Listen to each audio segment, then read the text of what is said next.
Chapter 46. 8 o'clock had struck before I got into the air, that was scented, not disagreeably, by the chips and shavings of the longshore boat builders, and mast, oar, and block makers. All that waterside region of the upper and lower pool below bridge was unknown ground to me, and when I struck down by the river, I found that the spot I wanted was not where I had supposed it to be, and was anything but easy to find. It was called Mill Pond Bank, Chink's Basin, and I had no other guide to Chink's Basin than the old green copper rope walk. It matters not what stranded ships repairing in dry docks I lost myself among, what old hulls of ships in course of being knocked to pieces, what ooze and slime and other dregs of tide, what yards of shipbuilders and shipbreakers, what rusty anchors blindly biting into the ground, though for years off duty, what mountainous country of accumulated casks and timber, how many rope walks that were not the old green copper. After several times falling short of my destination and as often overshooting it, I came unexpectedly round a corner, upon Mill Pond Bank. It was a fresh kind of place, all circumstances considered, where the wind from the river had room to turn itself round, and there were 2 or 3 trees in it, and there was the stump of a ruined windmill, and there was the old green copper rope walk, whose long and narrow vista I could trace in the moonlight, along a series of wooden frames set in the ground, that looked like superannuated haymaking rakes which had grown old and lost most of their teeth. Selecting from the few queer houses upon Mill Pond Bank a house with a wooden front and 3 stories of bow window, not bay window, which is another thing, I looked at the plate upon the door, and read there, Mrs. Wimple. That being the name I wanted, I knocked, and an elderly woman of a pleasant and thriving appearance responded. She was immediately deposed, however, by Herbert, who silently led me into the parlor and shut the door. It was an odd sensation to see his very familiar face established quite at home in that very unfamiliar room and region, and I found myself looking at him, much as I looked at the corner cupboard with the glass and china, the shells upon the chimney-piece, and the coloured engravings on the wall, representing the death of Captain Cook, a ship launch, and His Majesty King George III in a state coachman's wig, leather breeches, and top boots, on the terrace at Windsor. "All is well, Handel," said Herbert, "and he is quite satisfied, though eager to see you. My dear girl is with her father, and if you'll wait till she comes down, I'll make you known to her, and then we'll go upstairs." "That's her father." I had become aware of an alarming growling overhead, and had probably expressed the fact in my countenance. "I am afraid he is a sad old rascal," said Herbert, smiling, "but I have never seen him." "Don't you smell rum?" "He is always at it." "At rum?" said I. "Yes," returned Herbert, "and you may suppose how mild it makes his gout. He persists, too, in keeping all the provisions upstairs in his room, and serving them out. He keeps them on shelves over his head, and will weigh them all. His room must be like a chandler's shop." While he thus spoke, the growling noise became a prolonged roar, and then died away. "What else can be the consequence," said Herbert, in explanation, "if you will cut the cheese? A man with the gout in his right hand, and everywhere else, can't expect to get through a double Gloucester without hurting himself." He seemed to have hurt himself very much, for he gave another furious roar. "To have Provis for an upper lodger is quite a godsend to Mrs. Wimple," said Herbert, "for of course people in general won't stand that noise. A curious place, Handel, isn't it?" It was a curious place, indeed, but remarkably well kept and clean.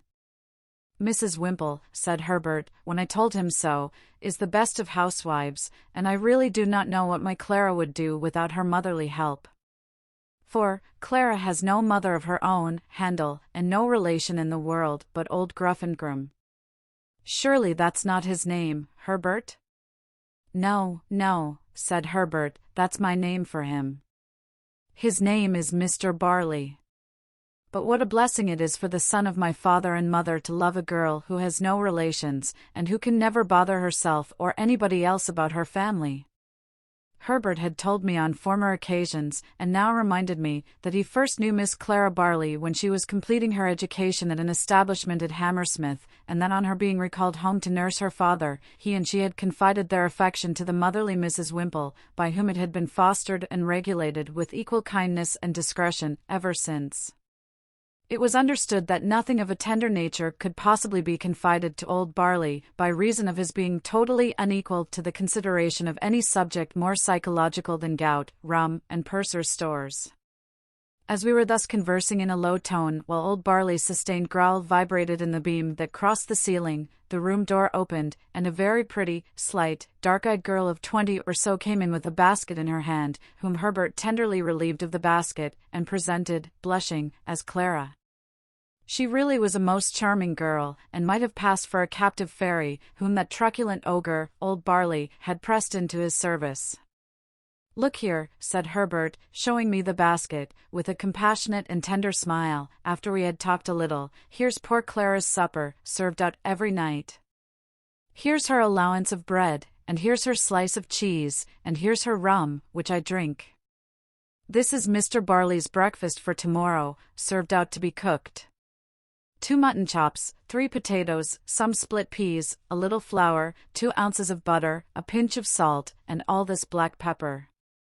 It's stewed up together, and taken hot, and it's a nice thing for the gout, I should think."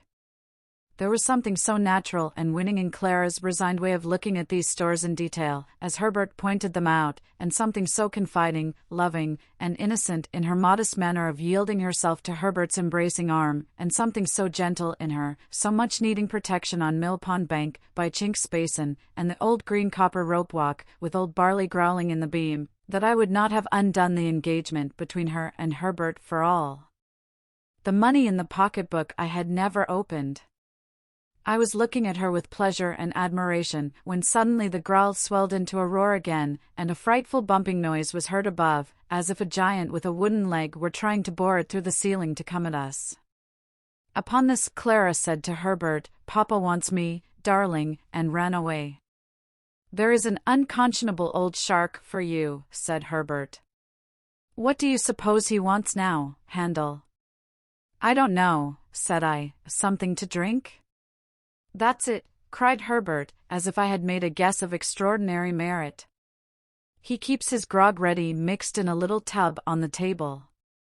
Wait a moment, and you'll hear Clara lift him up to take some. There he goes!" Another roar, with a prolonged shake at the end. "Now," said Herbert, as it was succeeded by silence, "he's drinking." "Now," said Herbert, as the growl resounded in the beam once more, "he's down again on his back." Clara returned soon afterwards, and Herbert accompanied me upstairs to see our charge.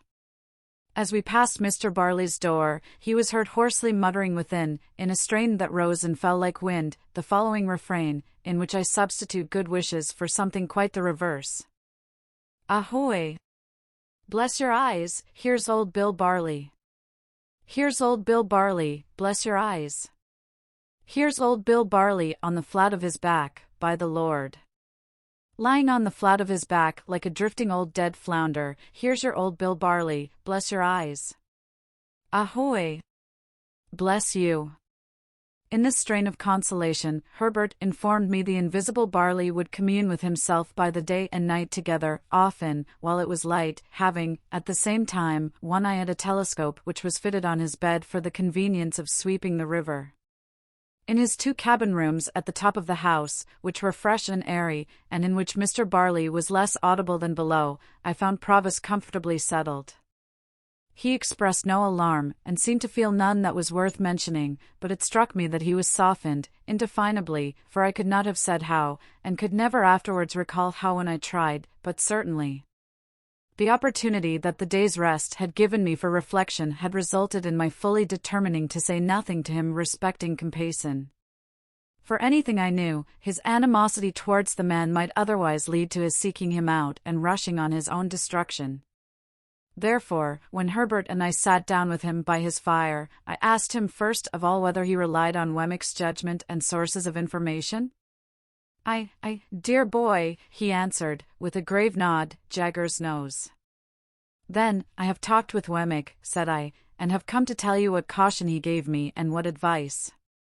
This I did accurately, with the reservation just mentioned, and I told him how Wemmick had heard, in Newgate Prison, whether from officers or prisoners I could not say, that he was under some suspicion, and that my chambers had been watched, how Wemmick had recommended his keeping close for a time, and my keeping away from him, and what Wemmick had said about getting him abroad.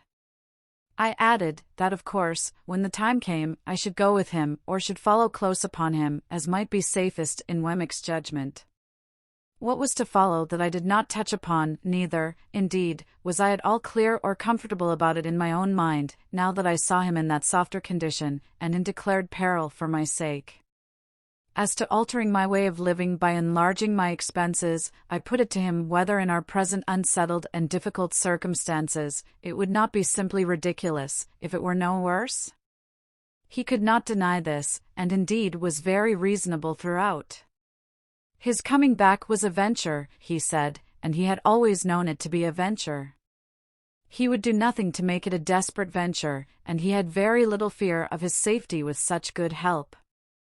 Herbert, who had been looking at the fire and pondering, here said that something had come into his thoughts arising out of Wemmick's suggestion, which it might be worth while to pursue. We are both good watermen, Handel, and could take him down the river ourselves when the right time comes. No boat would then be hired for the purpose, and no boatman, that would save at least a chance of suspicion, and any chance is worth saving. Never mind the season. Don't you think it might be a good thing if you began at once to keep a boat at the Temple Stairs, and were in the habit of rowing up and down the river? You fall into that habit, and then who notices or minds? Do it 20 or 50 times, and there is nothing special in your doing it the 21st or 51st. I liked this scheme, and Provis was quite elated by it. We agreed that it should be carried into execution, and that Provis should never recognize us if we came below bridge, and rode past Mill Pond Bank. But we further agreed that he should pull down the blind in that part of his window which gave upon the east, whenever he saw us, and all was right. Our conference being now ended, and everything arranged, I rose to go, remarking to Herbert that he and I had better not go home together, and that I would take half an hour's start of him. I don't like to leave you here, I said to Provis, though I cannot doubt your being safer here than near me. Goodbye.